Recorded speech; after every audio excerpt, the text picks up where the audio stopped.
Welcome back to our channel. So today's topic is stage of growth and development. There are two stages, prenatal period and postnatal period. In this many sub stages, infancy, childhood और इसके भी कुछ सब points है, early childhood, letter childhood, adolescence, adulthood, old age. So the first stage is prenatal period. इसका जो time period है वो कंसेप्शन टू बर्थ होता है. इसमें a baby develop into inside the mother womb. इसमें जो 9 मंथ का पीरियड होता है जो कि मदर वूम में स्पेंड होता है उसी को हम प्रीनेटल पीरियड बोलते हैं. Stages of prenatal period, there are 3 stages. First germinal stage. इसमें 0 to 2 वीक्स का टाइम होता है जिसके अंदर बेबी का प्लेसेंटा फॉर्म होता है और इम्प्लांटेशन होता है. सेकेंड है एम्ब्रॉयनिक स्टेज. इसका टाइम पीरियड होता है 3 to 8 वीक्स. इसके अंदर बेबी के ऑर्गन फॉर्म होना स्टार्ट होते हैं. थर्ड है foetal stage, 9 weeks to birth. इसके अंदर बेबी की ग्रोथ होती है, जैसे हाइट, वेट और उसके ब्रेन सेल्स डेवलप होते हैं, मल्टीप्लाई होते हैं. The second stage is postnatal period. ये वो टाइम होता है जिसमें जब जैसे एक बच्चा पैदा होता है उसके बाद वो बाहरी इन्वायरमेंट के साथ कांटेक्ट में आता है, उसे बोलते हैं पोस्टनेटल पीरियड. पोस्टनेटल पीरियड, इसके 5 सब स्टेजेस होते हैं. पहला होता है इन्फेंसी, जिसका जो टाइम पीरियड है वो बर्थ से 2 ईयर का होता है. इसे हम टॉय एज भी बोलते हैं. इसमें जो बच्चे की डेवलपमेंट होती है वो काफी शॉर्टेस्ट होती है, पर जो ग्रोथ होती है वो काफी फास्ट होती है. इसमें बच्चा जो होता है वो खुद से कुछ नहीं कर सकता. उसके लिए उसे अपने बड़े पे डिपेंड होना पड़ता है, अपने पेरेंट्स पे या फिर उसके आसपास जो लोग हैं उन पे. ये बच्चे की फाइन मोटर स्किल्स डेवलप होती हैं जिससे कि वो चीजों को ग्रैस्प करना, चीजों को गिराना, उठाना, या फिर अगर उसे कोई कलर मिल जाए तो वो उसे घिसना, यही सब स्टार्ट कर देता है. Second stage is childhood. इसका जो टाइम पीरियड है वो 2 years to 12 years होता है. इसके भी 2 सब स्टेजेस होते हैं, early childhood and later childhood. ये जो स्टेज होती है वो स्किल डेवलपमेंट की स्टेज होती है. इसके अंदर children are constantly doing, playing, planning and getting together. इसमें जो बच्चा होता है लगातार कोई ना कोई चीजें कर रहा होता है, किसी ना किसी चीज की प्लानिंग कर रहा होता है, खेलना उसे बहुत पसंद होता है, और गेटिंग टुगेदर मतलब फ्रेंड्स बनाना बहुत पसंद होता है उसे. During this stage children undergo physical, mental, social and moral changes. इस स्टेज के अंदर जो बच्चा होता है वो सोशल, मॉरल, फिजिकल सारी चेंजेस से होकर गुजरता है. चाइल्डहुड, इसका जो टाइम पीरियड होता है वो 2 to 6 ईयर का होता है. इसे हम जनरली प्री स्कूल एज भी कहते हैं, जिसमें कि बच्चा स्कूल जाने से पहले की एक्टिविटीज करता है. Hurlock has remarked this stage as play age and questioning age. Hurlock ने इस स्टेज को प्ले एज और क्वेश्चनिंग एज कहा है. प्ले एज इसलिए कि इस टाइम पे बच्चा खेलना बहुत पसंद करता है, और क्वेश्चनिंग एज में बच्चे सवाल बहुत पूछते हैं.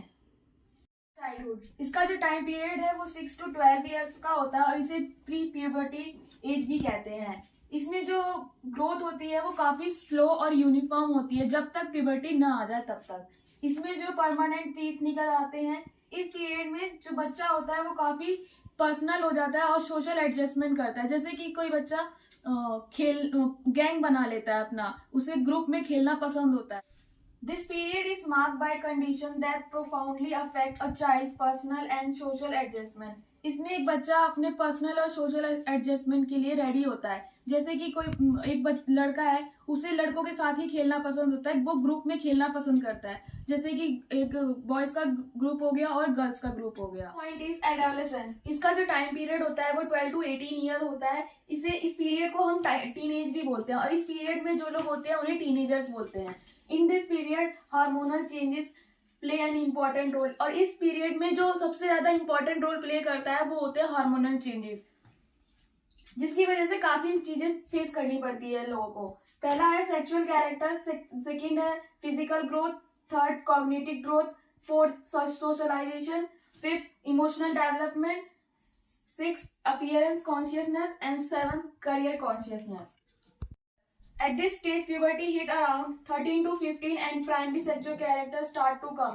इस स्टेज में प्यूबर्टी जो है करीबन 13 से 15 साल के दौरान आ जाती है, और इस बीच में जो प्राइमरी सेक्सुअल कैरेक्टर है वो भी आना स्टार्ट हो जाती है. For example in male beard, physical growth and change in voice etcetera जो है वो होने लगते हैं. In female growth in memory gland, menstruation start etcetera, and later in stage they attain sexual maturity. Adolescence में फिजिकल ग्रोथ जो होती है बोथ मेल और फीमेल की वो स्टार्ट होती है फिजिकली, लेकिन जब स्टेज खत्म होने तक उनकी जो ग्रोथ होती है वो प्रॉपर हो चुकी होती है, जिसकी वजह से एक बॉय और गर्ल जो है वो मैन और वुमेन की तरह दिखने लगते हैं। Next one is cognitive growth. Adolescence stage में बच्चे लॉजिकली सोचना स्टार्ट कर देते हैं, can do abstract thinking, can hypothesis think etcetera. और एब्स्ट्रैक्ट थिंकिंग और जो हाइपोथेसिस थिंक होते हैं वो डेवलप हो चुके होते हैं। इमोशनल डेवलपमेंट, इस स्टेज में बच्चे जो है अपने इमोशंस को दिखा भी सकते हैं और हाइड भी कर सकते हैं, यानी कि अपने इमोशंस और फीलिंग्स को कंट्रोल कर सकते हैं। ज्यादातर वो हाइड ही करते हैं। सोशलाइजेशन, इस स्टेज में जो टीनेजर्स होते हैं वो हीरो वर्शिप और किसी को भी आइडियलाइज कर लेते हैं। इस स्टेज में जो भी लोग होते टीनेजर्स होते हैं वो जल्दी किसी भी इंसान से या फिर किसी भी चीज से इन्फ्लुएंस हो जाते हैं, जैसे कि विराट कोहली। उसे देखकर बहुत से लोग उसी की तरह बॉडी बनाना चाहते हैं या उसी की तरह क्रिकेट खेलना चाहते हैं, तो वो उसे आइडियलाइज कर लेते हैं अपनी लाइफ में। चाहे वो उसके लिए कितनी मेहनत करते हैं वो नहीं देखते, लेकिन वो चाहते हैं कि हम भी उसी की तरह बन जाए। They also learn to adjust as per situation, वो इस एज में आके एडजस्ट होना सीख लेते हैं as per situation. Appearance consciousness, due to change in physical structure we become conscious toward appearance. Physical structure में चेंज होने की वजह से जो हमारे अपीयरेंस होता है वो चेंज हो जाता है, तो हमें काफी टेंशन होती है कि हम कैसे दिख रहे हैं। स्पेशली गर्ल्स में होता है, वो हमेशा ज्यादा टेंशन में रहती हैं कि हम कैसे दिख रहे हैं, हमारा फिगर कैसा है, हमारे बाल कैसे, हमारा फेस कैसा है। और लड़कों में वो अपने फिटनेस या अपने बॉडीज को लेकर ज्यादा टेंशन में रहते हैं, वो चाहते हैं कि उनकी बॉडीज जैसे उनके आइडियल्स हैं उनकी जैसे हो जाए। Next is career consciousness. At this stage, they start think about their career and start to work for their dream and ambition. और इस स्टेज में जो टीनेजर्स या स्टूडेंट्स होते हैं वो अपने करियर को लेकर काफी चिंता में होते हैं, जिसके लिए वो अपने हार्डवर्क भी करते हैं ताकि वो अपने ड्रीम और एम्बिशंस को फॉलो कर सके या अचीव कर सके। Fourth point of post natal period is adulthood. इसका जो टाइम पीरियड है वो 18 to 16 ईयर्स का होता है। इसका जो इंपॉर्टेंट साइन है कि एडल्टहुड आ चुका है वो होता है रिप्रोडक्टिव मैच्योरिटी या activity. The end of growth of height is also regarded as a sign of maturity. आपकी हाइट का ग्रोथ जो है वो रुक गई है, इसका मतलब है कि आप में मैच्योरिटी आ चुकी है, यानी कि आप एडल्टहुड पीरियड में हैं।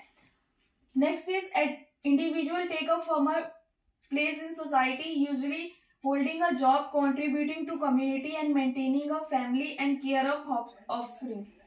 इसमें इस स्टेज में जो इंडिविजुअल है वो एक सोसाइटी में अपनी जगह बना चुका होता है, अपने लिए एक प्रॉपर सेटिस्फाई जॉब ले चुका होता है, सोसाइटी को कंट्रीब्यूट करने लायक हो चुका होता है और अपनी फैमिली और अपने बच्चों की देखभाल करने के काबिल हो चुका आता है। वो 60 साल की उम्र तक वो जॉब करता है, अपने बीवी बच्चों को देखता है, etc। Last stage of post natal period is old age और एजिंग। इसका जो टाइम पीरियड है वो 60 ईयर्स से लेकर डेथ तक का होता है। इस एज के जो पीपल्स होते हैं उनका जो गोल होता है और जो उनकी एबिलिटी होती है वो काफी लिमिटेड हो जाती है। इस एज के जो पीपल होते हैं उनकी जो फिजिकल स्ट्रेंथ और हेल्थ होती है वो काफी गिरने लगती है, क्योंकि उनकी जो हड्डियां होती हैं वो काफी कमजोर हो जाती है, क्योंकि उसके अंदर जो केमिकल और अदर मिनरल्स होते हैं वो कम हो जाते हैं। इस एज के लोगों को ज्यादातर स्पिरिचुअल चीजें अच्छी लगती है, जैसे कि सत्संग वगैरह, उनको धार्मिक चीजें करना पसंद आता है, वो तीर्थ यात्रा या फिर भजन कीर्तन में ज्यादा मन लगता है उनका। ओवरऑल हम ये कह सकते हैं कि stages of growth and development में जो सारे एजेस है या स्टेजेस है वो सारे इंटर रिलेटेड और एक दूसरे पे डिपेंडेंट होते हैं। इसमें अगर हम बोले कि बच्चे की परवरिश जो है शुरुआती उम्र में या शुरुआती एजेस में अगर अच्छे से हो जाती है तो उसका इफेक्ट उसकी पूरी लाइफ पे पड़ता है। अगर बच्चे ने अपनी सोसाइटी, फ्रेंड, फैमिली से अच्छी चीजें सीखी हैं तो वो उसे अपनी लाइफ में आगे भी फॉलो करेगा, जिसकी वजह से वो एक अच्छा इंसान बन सकता है।